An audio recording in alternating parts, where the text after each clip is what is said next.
The sun cast long shadows across the dusty main street of Rattlesnake Creek, Wyoming Territory, 1878.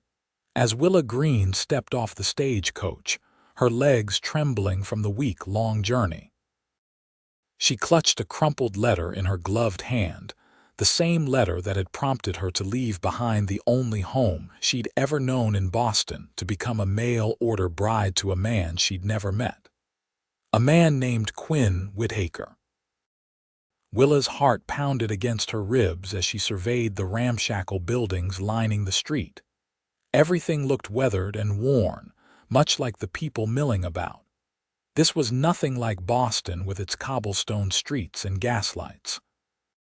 Here, the world seemed painted in shades of brown and gold, harsh yet somehow beautiful in its rugged simplicity. "Miss Greene," a deep voice called from behind her. She whirled around, coming face to face with a tall man dressed in worn denim and leather. His face was partially shadowed by a wide-brimmed hat, but she could make out a strong jaw covered with several days' worth of stubble. He wasn't conventionally handsome, but there was something compelling about his weathered features. "Mr. Whittaker?" she asked, her voice barely audible over the commotion of the arriving stagecoach. He nodded once, removing his hat to reveal hair the color of wheat fields in late summer. His eyes, a startling blue against his sun-darkened skin, assessed her briefly. "Welcome to Rattlesnake Creek." He made no move to take her luggage or offer any further welcome. Instead, he replaced his hat and gestured toward a wagon parked nearby. "That's our ride. My ranch is about 10 miles out of town." Willa swallowed hard. This wasn't the greeting she had imagined during those long, tedious days on the stagecoach. She had known marriage to a stranger would be difficult, but she hadn't expected such cold detachment. "I thought perhaps we might speak first," she said, summoning every ounce of courage she possessed. "Get acquainted before we leave." Quinn Whittaker's expression remained unchanged. "Nothing to get acquainted about, that can't be done on the ride home. Daylight's burning. Home." The word hung in the air between them, foreign and uncomfortable. This dusty, wild place was to be her home now. And this stoic, taciturn man was to be her husband. The driver loaded her trunks onto Quinn's wagon while Willa stood awkwardly by, feeling increasingly out of place in her fashionable traveling suit and impractical boots. Several townsfolk had stopped to stare at her, whispering among themselves. She was obviously a novelty in Rattlesnake Creek. Once her belongings were secured, Quinn offered her a hand up to the wagon seat. His palm was rough with calluses, his grip strong but not unkind as he helped her climb aboard. As she settled onto the hard wooden seat, Willa wondered what she had gotten herself into. They rode in uncomfortable silence for nearly a mile before Quinn finally spoke. "You're not what I expected." Willa wasn't sure if that was a compliment or criticism. "What did you expect, Mr. Whittaker? Someone hardier?" His eyes flicked briefly toward her before returning to the trail ahead. "Your letters mentioned you were raised on a farm." Heat rushed to Willa's cheeks. "I may have embellished certain aspects of my background." When he said nothing, she rushed to explain. "I worked as a governess for a wealthy family in Boston. The children were often taken to their grandfather's farm in the countryside. I accompanied them frequently." Quinn's jaw tightened. "So you lied." "I preferred to think of it as presenting myself in the most favorable light," she countered, though her voice trembled. "Had I told you I was merely a governess with no farming experience, would you have chosen me? Probably not." His honesty, though brutal, was oddly refreshing.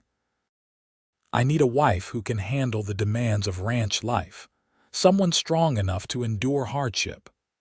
"I am stronger than I look," Willa insisted, though she wondered if that was true. She had never faced true hardship, not until her employer had died suddenly, leaving her without references or prospects. With no family to turn to, answering a matrimonial advertisement had seemed her only option. Quinn made a non-committal sound and fell silent again. As they traveled, the landscape changed from scattered buildings to open range. Rolling hills stretched as far as she could see, dotted with clusters of grazing cattle. Occasionally, Willa spotted men on horseback in the distance, cowhands, she presumed, tending to Quinn's herds. "It's beautiful," she said softly, breaking the silence. "In a way I never imagined." Quinn glanced at her, surprise flickering across his face. "Most Easterners find it desolate. It's vast, breathtaking." She watched a hawk circle overhead. "There's a sense of freedom here." Something in his expression shifted, almost imperceptibly. "The ranch is just over that ridge." When they crested the hill, Willa caught her first glimpse of what was to be her new home. The ranch house was larger than she expected, a two-story structure built of logs and stone with a wide front porch. Several outbuildings clustered nearby, and a large barn stood a short distance away. A corral held several horses, and smoke curled from the chimney of what appeared to be a bunkhouse.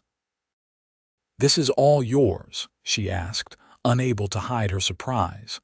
"Built it with my own hands," Quinn said, a hint of pride in his voice. "Started with nothing but a lean-to and 20 head of cattle 8 years ago." As they pulled up to the house, a woman emerged onto the porch. She was perhaps 50, with silver streaking her dark hair, and she wore a simple dress covered by a large apron. "That's Mrs. Abigail Porter," Quinn explained. "She's been my housekeeper since I built the main house. Lives in town with her husband but stays here most days." The woman approached as Quinn helped Willa down from the wagon. "So you're the bride," Mrs. Porter said, her keen eyes taking in every detail of Willa's appearance. "I'm Abigail Porter. You can call me Abby." "Willa Greene. It's a pleasure to meet you, Mrs. Porter." "Let's get you settled," the older woman said. "You must be exhausted from your journey." Quinn cleared his throat. "I need to check on the north pasture. Had reports of wolves yesterday." He nodded awkwardly to Willa. "Mrs. Porter will show you around. We can discuss arrangements at supper." Before Willa could respond, he climbed back onto the wagon and drove toward the barn, leaving her alone with the housekeeper. "Don't mind him," Abby said with a kind smile. "Quinn's not much for words, but he's a good man. He seems disappointed," Willa admitted as they walked toward the house. "He's cautious is all, been on his own too long." The housekeeper led her inside. "This way. I've prepared the main bedroom for you." The interior of the house was surprisingly comfortable. The furnishings were simple but solid, the floors covered with woven rugs. A large stone fireplace dominated the main room, and a sturdy wooden staircase led to the upper floor. "Mr. Whittaker built all this?" Willa asked, running her hand along a polished wooden banister. "Every stick of it," Abby confirmed. "Quinn's got a gift with his hands." "Wait till you see the furniture he's made." The bedroom was spacious, with a large 4-poster bed that had been lovingly crafted from dark wood. A chest of drawers stood against one wall, and curtains framed windows that looked out over the plains. "It's lovely," Willa said softly. "Quinn's been working on fixing it up proper, ever since he decided to send for a bride." Abby opened the curtains wider. "Added these windows just last month. Said a lady would want natural light." The thought that Quinn had made special preparations for her arrival warmed something inside Willa. Perhaps he wasn't as cold as he first appeared. "There's a washroom through that door," Abby continued. "Quinn rigged up a pump so you don't have to carry water upstairs. It's the only house for 50 miles with indoor plumbing." Willa's eyes widened. "That's quite impressive." "Like I said, he's handy." Abby moved toward the door. "I'll let you freshen up. Your trunks will be up shortly. Supper's at 6. Left alone, Willa sank onto the edge of the bed, overwhelmed by the events of the day. Everything had happened so quickly. Less than 2 months ago, she had been a governess in Boston. Now she was in Wyoming territory, expected to become a rancher's wife. She hadn't been entirely truthful with Quinn in her letters, but neither had she outright lied. She had simply emphasized her limited exposure to country life and minimized her complete ignorance of ranching. What choice did she have? After losing her position, she had exactly two options: the poorhouse or marriage to a stranger out west. Quinn Whittaker seemed decent enough if aloof. And his ranch was far more substantial than she had anticipated. Perhaps this arrangement would work out after all. She had to make it work. There was no going back. By the time supper arrived, Willa had changed into a simpler dress and attempted to tame her travel-worn appearance. She descended the stairs to find Quinn standing by the fireplace, freshly washed and wearing clean clothes, though they were still the practical garb of a working rancher. He looked up when she entered, his expression unreadable. Mrs. Porter's set out supper. The dining table was laden with a hearty meal: roast beef, potatoes, fresh bread, and vegetables that must have come from a kitchen garden. Mrs. Porter had already left for town, leaving them to dine alone. They ate in uncomfortable silence until Willa could bear it no longer. "Mr. Whittaker, I believe we should discuss our arrangement." Quinn set down his fork. "Quinn. Just Quinn is fine. Quinn, then." She took a deep breath. "I realize I'm not what you expected, but I want to assure you that I'm willing to learn whatever is necessary to be a helpful wife." His blue eyes studied her for a long moment. "Why did you answer my advertisement, Miss Greene? The truth this time?" The directness of his question caught her off guard. I had nowhere else to go. The family I worked for, the father died unexpectedly. The widow couldn't afford to keep me on." "So you were desperate?" Willa flinched at his bluntness but nodded. "Yes, I was desperate. I have no family, no prospects. But that doesn't mean I won't try my hardest to be a good wife." Quinn leaned back in his chair, considering her words. "I won't lie to you, Miss Greene. Ranch life is hard. Winters are brutal. Summers are scorching. We face drought, disease, rustlers, and 100 other challenges. It's no place for someone looking for an easy life." "I don't expect an easy life," she countered. "Just a chance at one." Something shifted in his expression. "Fair enough." He cleared his throat. "About our marriage. I had planned for us to wed this Sunday after church services. Pastor Williams comes through town once a month. If we miss him, it'll be another 4 weeks. Willa's heart thundered in her chest. Just 4 days until she would become Mrs. Quinn Whittaker. "That seems reasonable. In the meantime, I'll sleep in the bunkhouse with the hands." He stood abruptly. "You should know that I didn't send for a bride on a whim. A ranch needs a woman's touch, children eventually. But more than that, I'm tired of being alone." The admission seemed to cost him something. "I hope you can find some happiness here, Miss Greene, even if it wasn't your first choice."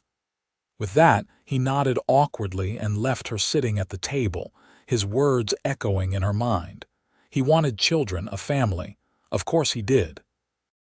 That was the purpose of a mail-order bride, wasn't it? But the surprising part was his mention of her happiness. He cared whether she found contentment here. Perhaps there was more to Quinn Whittaker than she had initially thought. The next morning, Willa woke at dawn to the sounds of the ranch coming alive. Men's voices called to one another outside, horses nickered, and the smell of coffee and bacon drifted up from the kitchen below. She dressed quickly in her plainest dress and made her way downstairs to find Mrs. Porter already at work preparing breakfast. "Good morning," Willa said. "May I help?" The housekeeper looked surprised but pleased. "Certainly. You can set the table. Quinn and the men take breakfast in the bunkhouse, but he'll be in shortly for coffee before heading out." As if summoned by his name, Quinn appeared in the doorway. He paused when he saw Willa, then nodded a greeting. "Miss Greene, you're up early." "I thought I should begin learning the routines of the ranch," she replied. A flicker of approval crossed his face. "Good, Mrs.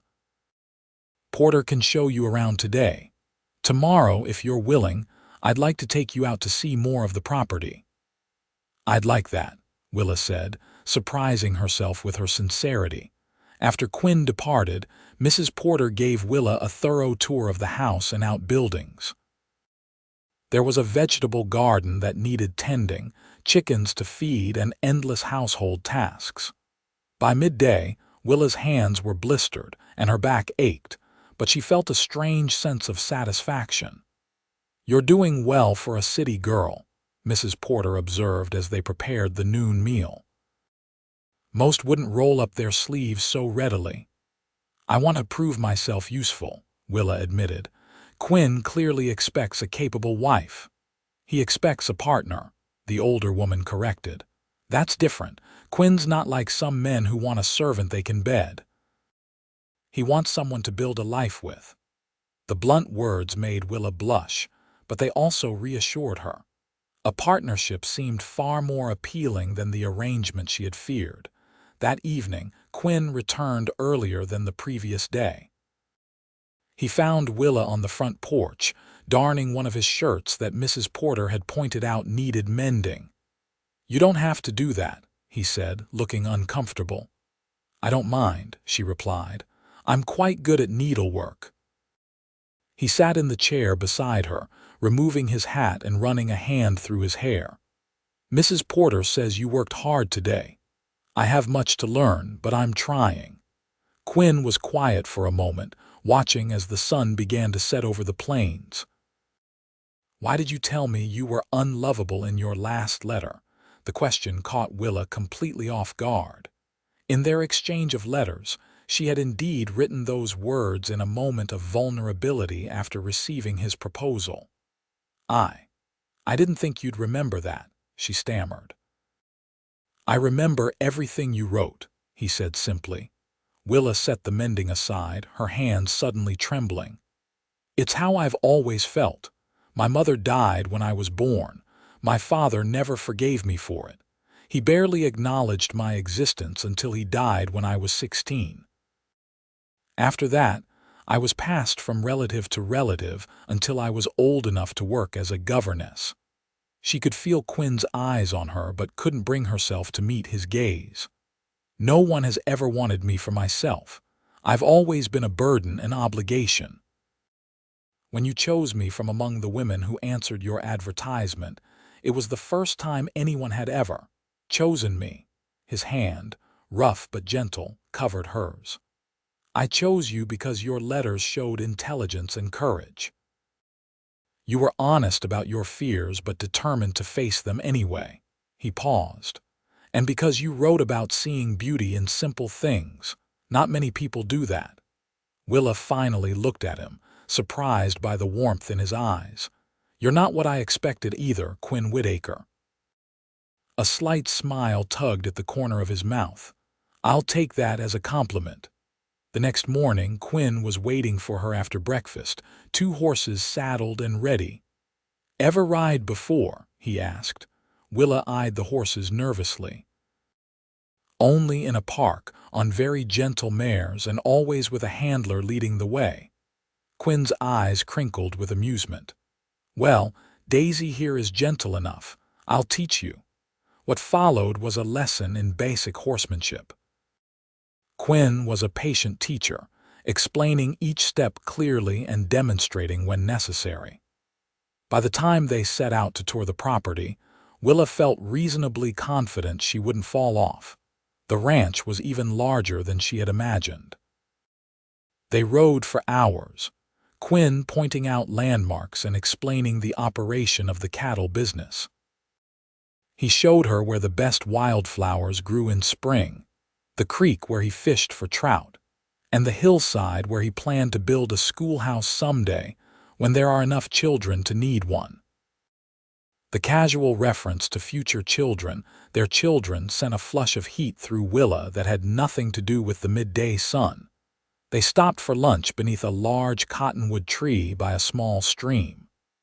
Quinn spread a blanket on the ground and unpacked the food Mrs. Porter had prepared.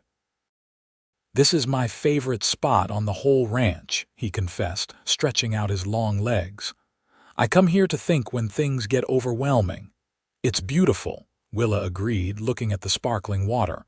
"Peaceful. That's why I wanted to bring you here. Thought you might need a peaceful place too." The thoughtfulness of the gesture touched her deeply. "Thank you for showing me." As they ate, Quinn began telling her about his journey west. He had come from Pennsylvania as a young man, worked as a cowhand for years before saving enough to start his own spread. "Had nothing but determination and a stubborn refusal to fail," he said with a self-deprecating smile.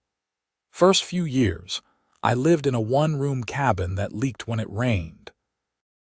Ate beans most days. And now you have all this," Willa marveled. "And now I have all this," he agreed. But something was still missing. Their eyes met, and the air between them seemed to thicken with unspoken possibilities. The moment was broken by the distant sound of galloping hooves. Quinn was on his feet instantly, his relaxed demeanor vanishing as a rider approached its speed.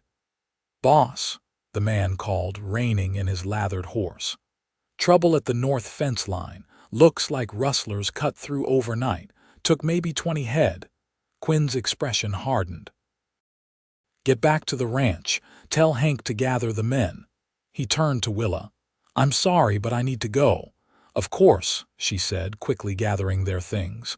"Do what you need to do." The ride back to the ranch was hurried and tense. Upon their arrival, the yard was already busy with men preparing to ride out. Quinn helped Willa down from her horse before turning to join his men. "This could take a while," he warned her. "Don't wait up." Before she could respond, he was gone, riding out with 6 armed cowboys in pursuit of the thieves. Mrs. Porter found Willa watching from the porch long after the men had disappeared from sight. "Come inside, child. No sense worrying yourself sick. The men know what they're doing." "Is it dangerous?" Willa asked, allowing herself to be led inside. "Can be," the older woman admitted. "Rustlers are desperate men, and desperate men do foolish things.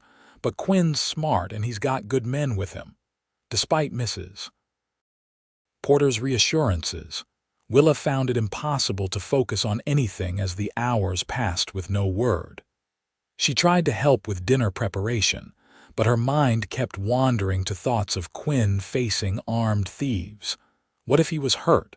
What if he didn't return at all? The realization that she genuinely cared about his safety came as something of a shock. In just a few days, this taciturn cowboy had become important to her. Night fell, and still there was no sign of the men. Mrs. Porter insisted on staying rather than returning to town, setting up a bed for herself in the small room off the kitchen. Willa was grateful for the company, though she found sleep impossible. It was well past midnight when the sound of horses in the yard brought her rushing to the window. Men were dismounting, leading their tired horses toward the barn. And there, giving instructions to the others, was Quinn alive and apparently unharmed.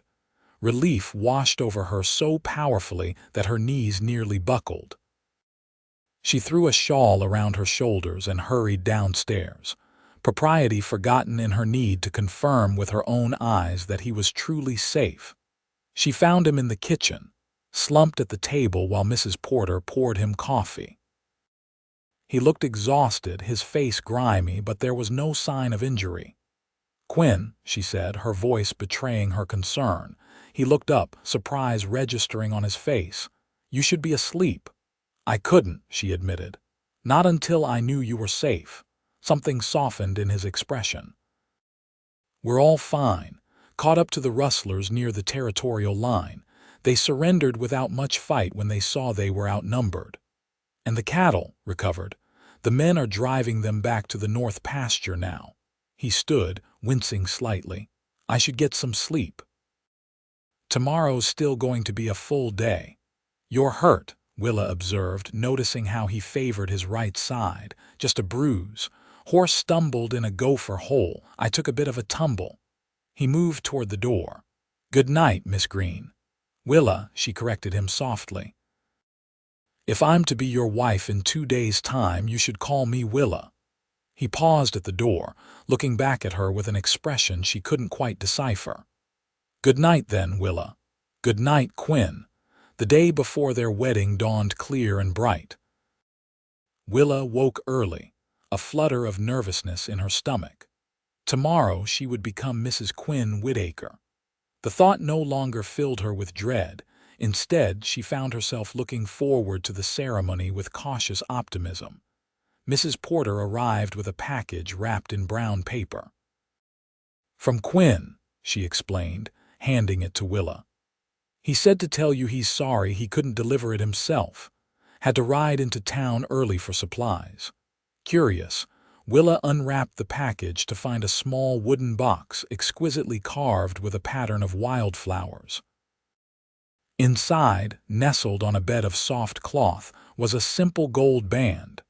It was his mother's, Mrs. Porter said softly. He's kept it all these years, waiting for the right woman to wear it. Tears pricked at Willa's eyes. The gesture seemed to signal that, despite their unconventional beginning, Quinn was taking their marriage seriously. The day passed in a flurry of activity as they prepared for both the wedding and the small celebration that would follow. Several neighboring ranching families would attend, along with the townspeople who had become Quinn's friends over the years. Quinn returned mid-afternoon with a wagon full of supplies and another, smaller package for Willa. This one contained a length of pale blue ribbon. For your hair, maybe, he said awkwardly when she opened it. Thought it might match your eyes. The simple gift, and the fact that he had noticed the color of her eyes, touched her deeply. It's perfect, thank you. That evening they sat together on the porch swing, watching as the sun set in a blaze of orange and gold. Tomorrow, they would stand before a preacher and pledge their lives to each other. Tonight, they were still two strangers finding their way toward understanding. Are you nervous? Quinn asked, breaking a comfortable silence. Yes, Willa admitted, but not in the way I expected to be. When he raised a questioning eyebrow, she elaborated. I was terrified when I first arrived. You seemed so distant. I feared I'd made a terrible mistake. And now? Now I'm nervous but hopeful too. She glanced at him shyly. You've been kind to me, Quinn, patient. I believe we could build a good life together if we try. His hand found hers on the swing between them. That's what I want, Willa, a good life, with you. It wasn't a declaration of passion, but it was honest and sincere. And somehow, that meant more to Willa than flowery words or grand promises. They were married the next day in the small white church in Rattlesnake Creek. Willa wore her best dress, a deep blue that complemented the ribbon in her hair. Quinn looked almost uncomfortable in his suit, but his eyes never left her face as they spoke their vows. I, Quinn James Whittaker, take thee, Willa Elizabeth Greene, to be my lawfully wedded wife, to have and to hold from this day forward, for better or worse, for richer or poorer, in sickness and in health, to love and to cherish, till death do us part. His voice was steady, his gaze unwavering as he slipped his mother's ring onto her finger. When the preacher pronounced them man and wife, Quinn hesitated only briefly before leaning down to place a chaste kiss on Willa's lips. It was their first kiss, sweet and gentle, a promise of more to come.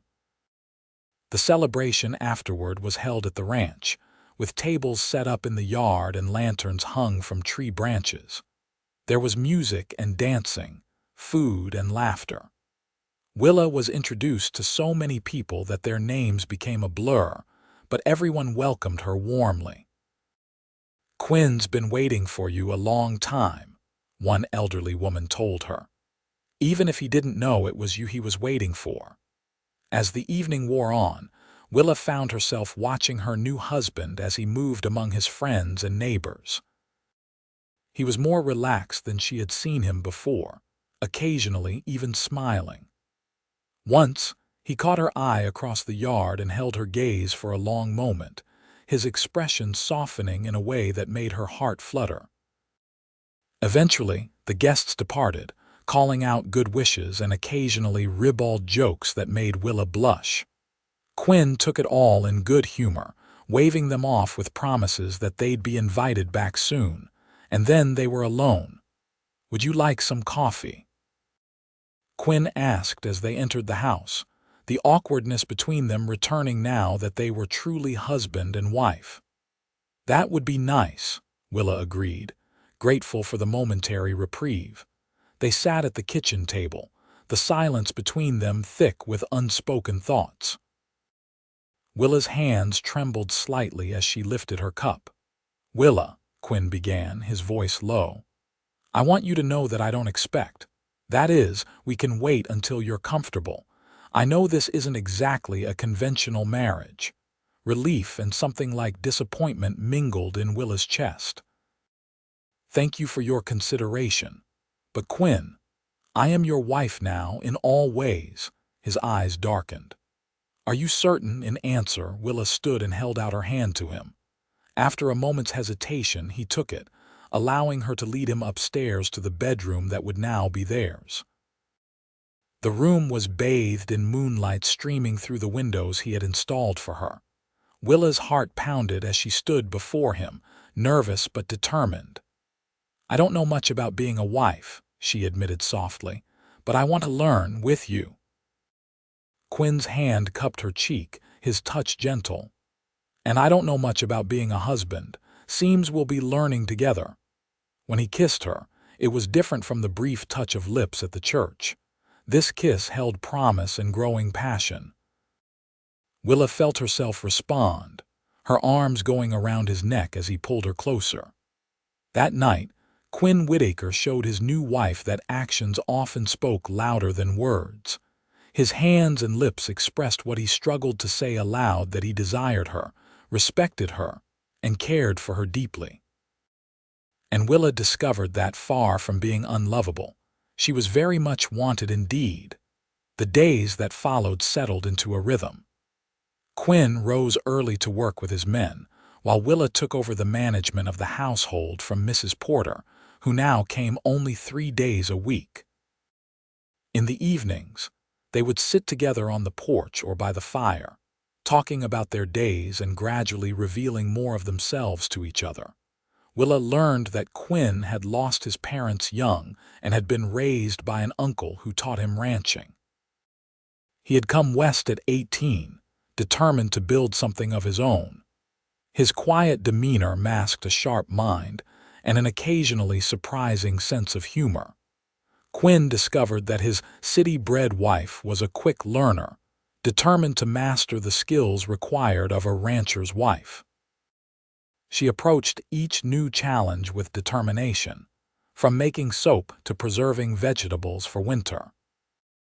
And though she still struggled with some aspects of ranch life, her fear of the large draft horses, her tendency to get lost on the property, she never complained or suggested she regretted her decision.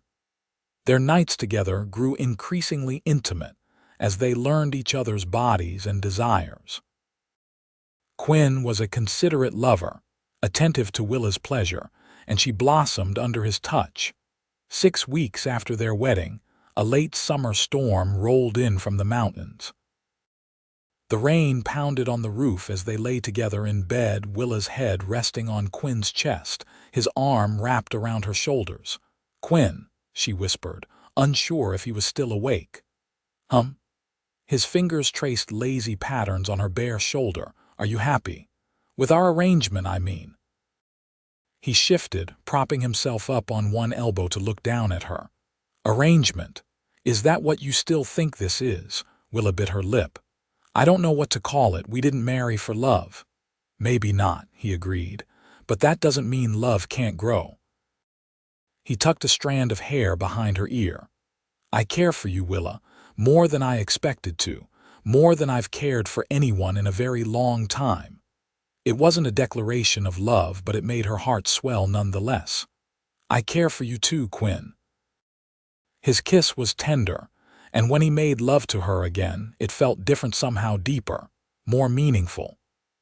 Later, as she drifted toward sleep in his arms, Willa realized she was happier than she had ever been. The first real test of their marriage came in early October, when Quinn had to leave for a cattle drive. Most ranchers in the area drove their herds to market in the spring, but Quinn had worked out a deal with a buyer in Denver who paid premium prices for fall delivery. "I'll be gone 3 weeks, maybe 4, he told Willa over breakfast on the morning of his departure.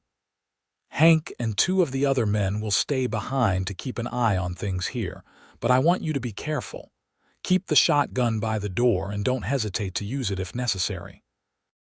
"I'll be fine," she assured him, though the thought of being without him for so long filled her with dread.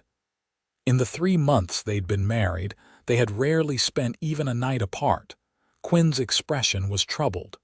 "If you need anything, send one of the men to town for Mrs. Porter."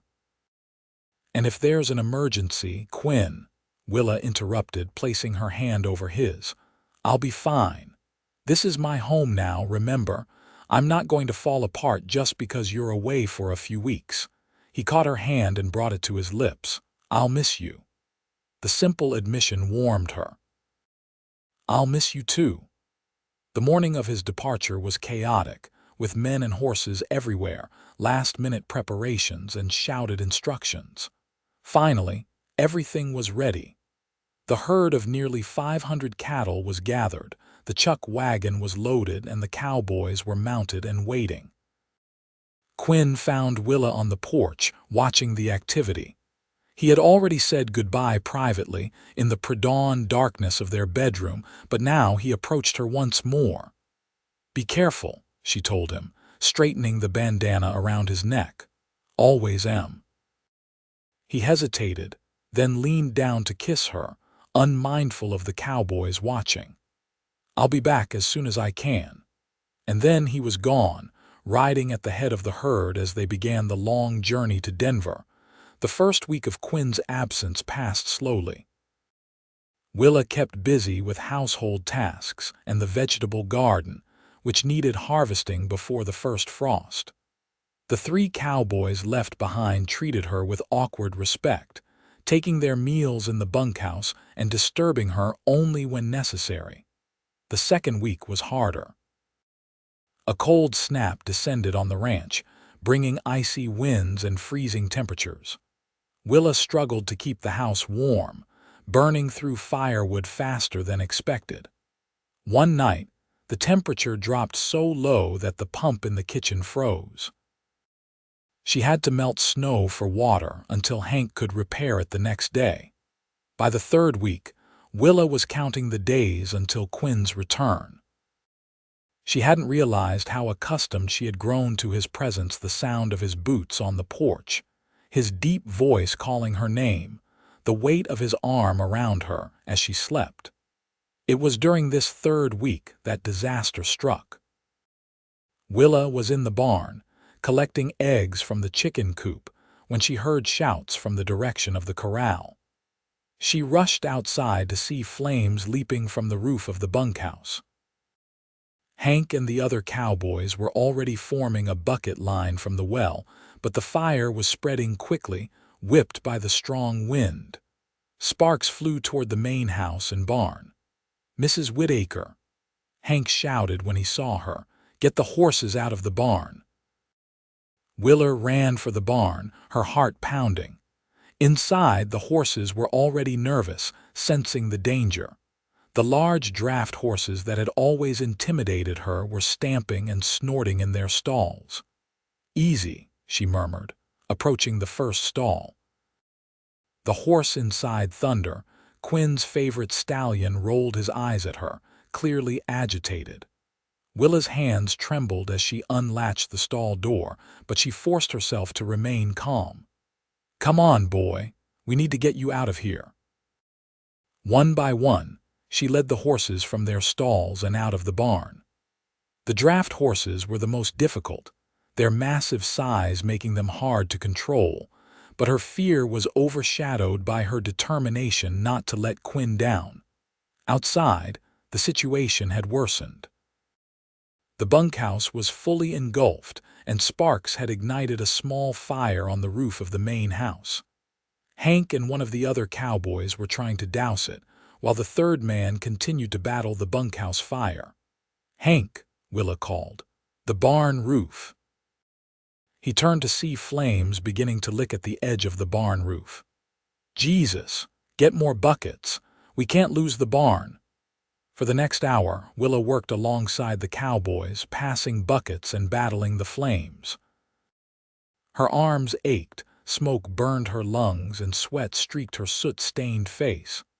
But gradually they gained the upper hand. The bunkhouse was a total loss, but they managed to save both the main house and the barn, though both suffered damage. By nightfall, the fires were out and an exhausted silence settled over the ranch. "You did good, Mrs. Whittaker," Hank told her as they sat on the porch steps, too tired to move. "Not many women would have handled that the way you did." "I couldn't let it all burn," she said simply. "Not after everything Quinn has built." The cowboys slept in the barn that night, while Willa collapsed into bed alone, every muscle in her body protesting. Despite her exhaustion, sleep eluded her as she wondered how Quinn would react to the news when he returned. Would he blame her? Would he think she had been careless? The morning brought a fresh challenge.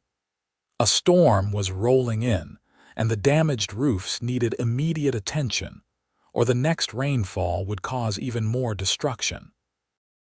Willa organized the men, helping where she could and providing food and coffee to keep them going. They were still working when a rider approached at a gallop. It was one of the men who had gone on the cattle drive, returning early. "Mrs. Whittaker," he called as he dismounted. "Quinn sent me ahead. The drive went faster than expected. They're about half a day behind me." Willa's heart leaped at the news. "Quinn is coming home today." "Yes, madam, and from the looks of things, not a moment too soon." The cowboy surveyed the damage. "What happened?" As Willa explained, the cowboy's expression grew grave. "Quinn's gonna be mighty upset. He set a lot of store by that bunkhouse." "It was an accident," Willa said defensively. "We did everything we could." "I'm sure you did, madam." The cowboy looked uncomfortable. "It's just that Quinn can be. Well, he's got a temper when it comes to his property." The warning left Willa uneasy. In the months they'd been married, she had never seen Quinn truly angry. Would the destruction of part of his ranch reveal a side of him she hadn't yet encountered? It was late afternoon when the cattle drive returned. From the porch, Willa watched as Quinn rode at the head of his weary cowboys. He saw the damage immediately, his posture stiffening as he spurred his horse forward. Willa went to meet him, her stomach tight with apprehension. His face was grim as he dismounted, his eyes taking in the charred remains of the bunkhouse and the partially repaired roofs of the house and barn. "Are you all right?" he asked, his voice rough with concern. The question caught her by surprise. "I'm fine. We all are." Relief flashed across his features before his expression hardened again. "What happened?" Willa explained about the fire, how it had started in the bunkhouse chimney and spread in the high winds, how they had fought to save the other buildings, how the cowboys had been working nonstop to repair the damage. Throughout her account, Quinn remained silent, his jaw tight. When she finished, he surveyed the damage once more, then turned back to her. "You got the horses out of the barn," she nodded. "All of them, even Thunder, though he wasn't happy about it. You're afraid of the draft horses." "I was," she admitted, "but I couldn't let them burn." Quinn closed his eyes briefly, exhaling slowly. When he opened them again, the anger had drained from his face, replaced by something that looked like pride. "You saved my ranch, Willa." "We saved it," she corrected. Hank and the others would have lost the house and barn without your help from what I can see." He stepped closer, taking her soot-stained hands in his. "You could have run, most would have, but you stayed and fought." "Of course I stayed," she said, confused by his reaction. "This is my home now. Our home." Something flickered in Quinn's eyes. "Come with me," he said, leading her away from the ranch yard, away from the curious eyes of the cowboys. He took her to their special place, the cottonwood tree by the stream where he had first brought her months ago. The late afternoon sun filtered through the golden leaves, casting dappled shadows on the ground. "Quinn, what? I love you," he said abruptly, the words seeming to burst from him. "I've been trying to find the right way to tell you the right moment. Then I come home to find you've saved everything that matters to me, and I realize there isn't a right moment. There's just now." Willa stared at him, her heart pounding. "You love me more than I thought possible." His hands cupped her face. "When I saw the smoke as we were approaching, all I could think about was you. Not the ranch, not the cattle, not the buildings, just you." Tears filled Willa's eyes. "I love you too, Quinn. I think I have for weeks now. I was just afraid to say it." "Afraid? Why?" "Because I whispered once that I was unlovable," she reminded him. "And I still sometimes wonder if it's true." Quinn's expression softened. "It was never true, Willa. Never. And I'll spend the rest of my life proving it to you if I have to." When he kissed her, it was with a passion that left no doubt of his feelings. Willa melted against him, her heart overflowing with joy and relief.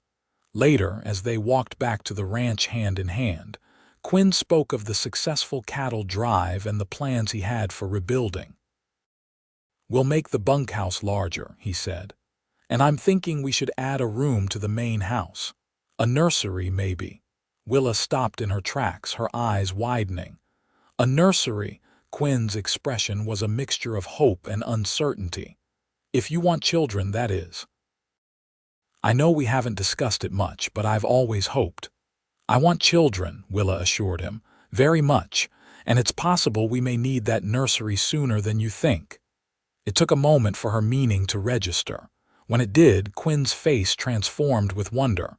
"Willa, are you saying?" She nodded, a smile spreading across her face. "I wasn't certain until a few days ago. I've been waiting for you to return to tell you." Quinn let out a whoop that startled a flock of birds from a nearby tree. Then he swept Willa into his arms, spinning her around until she laughed breathlessly. "Careful," she protested.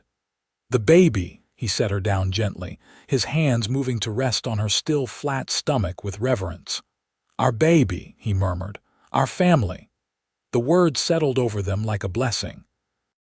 Family. Something neither of them had truly had for so long, now creating together. As they continued toward the ranch, the setting sun painted the damaged buildings in a golden light that somehow made them seem less broken. Quinn's arm was around Willa's waist, holding her close to his side. "You know," he said thoughtfully, "when I sent for a mail-order bride, I never expected to find love. And when I answered your advertisement, I never expected to find a home," Willa replied. "But I have. With you." Quinn smiled down at her, his eyes full of promise. "Welcome home, Mrs. Whittaker. Welcome home." 7 months later, on a bright spring morning, Willa gave birth to a healthy baby girl they named Emma Rose Whittaker. Quinn paced the hallway during her labor, alternately praying and cursing until the midwife finally allowed him into the room to meet his daughter. "She's perfect," he whispered, cradling the tiny bundle with hands that suddenly seemed too large and rough for such a delicate task. "Just like her mother." As Emma grew, so did the ranch. Quinn rebuilt the bunkhouse, larger and sturdier than before.